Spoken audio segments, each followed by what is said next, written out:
We're continuing to follow that breaking news out of Carrollton, Kentucky of a deadly house fire. Our crews arrived on scene moments ago, going out now live with Ian Hardwitt and photojournalist Jessica Farley. Ian, we've heard some devastating news about a rescue and possible multiple fatalities.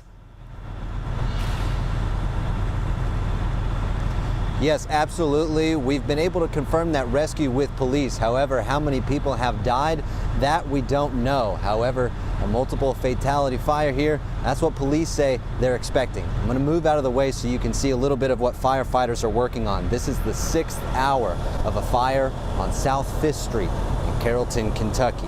One person who walked by me said this was his sister's house. Another landlord nearby says he saw the flames this morning, that it was one of the biggest fires he'd ever seen.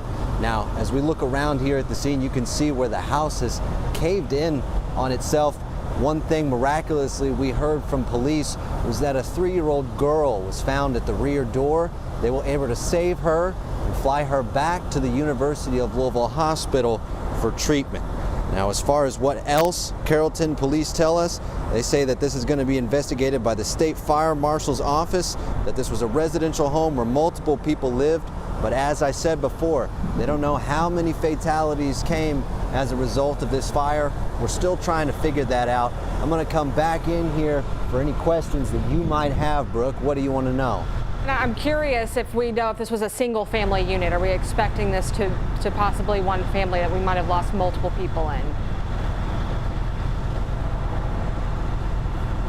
That's something we don't know at this time. They say it's a residential fire, but as far as whether or not it's an apartment complex, we haven't been able to confirm that yet. However, people on the street are telling me that this is a house that a lot of people knew. It was yellow, it was behind the speedway, and they knew there was a family who lived there, a rather big one. And Ian, this is pretty close to downtown Carrollton at this point, right? I would say it's right in the heart of downtown Carrollton, Brooke. Absolutely devastating, not only for the people here in Carrollton, but also the town across the river at Madison, as a lot of people walking by told me. All right, Ian, thank you so much for joining us again live from Carrollton. And again, thinking of our first responders, especially those firefighters who've been out there all morning with this devastating news. We'll check back in with you coming up today at 4.